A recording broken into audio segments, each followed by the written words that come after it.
Welcome back. Today we're going to continue talking about imaginary and complex numbers. Let's start with this imaginary number. Again, it comes from the square root of -1, being this I, imaginary, because we know we can't take square roots of negatives. But kind of try to do it a little bit, again, with this imaginary number. Now what's going to happen today when we are multiplying imaginary numbers is we're going to get some problems that end up with this in them. I times I, which equals I squared. All right, now we're going to use a little bit of substitution here, and we're going to replace I with the square root -1. So that's the same thing as, again, replacing I with square root -1 and then squaring it. All right, so anytime you are squaring a square root, the square and the square root cancel each other out, and it just leaves -1. So anytime you get I squared somewhere, you can just replace it with -1 and you don't have an imaginary number anymore. So it kind of makes the imaginary number part go away, turns it back into a regular, real number. So our work today is going to include this little step, I squared equals -1. As long as you understand this little piece right here, your work's going to be a little easier today. All right, so let's try some examples. First off, just basic. When you're multiplying anything that is got letters in it or variables in it, we always do the numbers first, letters second. So numbers first. 3 times 5, 15. And now the letters, I times I. That's where I'm going to get I squared. And remember, I squared is really equal to -1. And then 15 times -1 is -15. So I squared, really all it does is change the sign of your number. All right, so the next one, let's do numbers first. 2 times 4 is 8, times 5 is 40. Then for the I, there are 3 of them, so I have I to the third.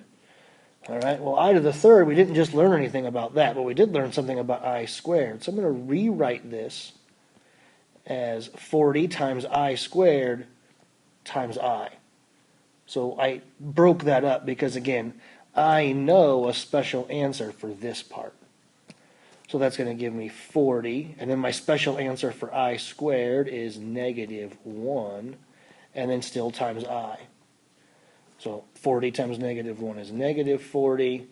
There was an I in the answer, but that's fine. You're allowed to leave that I in your answer. But you are not allowed to leave an I squared in your answer, because we have an answer for that. We can simplify farther. Right, now let's try a FOIL problem. It's a little messy, but I think you're going to see some things happen kind of in patterns on this. All right, so if I'm doing FOIL, my first times first would be the 5 times the 2. Then O's, my outsides, would be 5 times 3i, which is 15i. Then I, my insides, would be -4i times 2 for -8i. And then last times last, -4i times 3i. Numbers first for -12, letters last for I squared.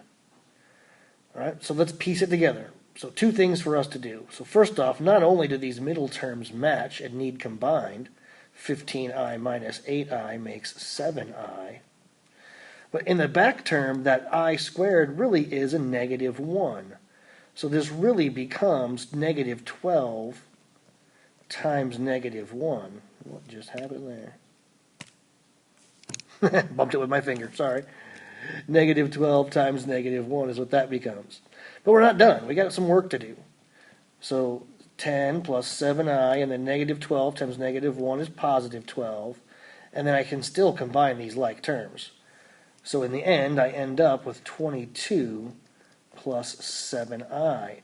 Remember yesterday, we talked about the way to write this. You always put that I term in the back. That's just an awful 7.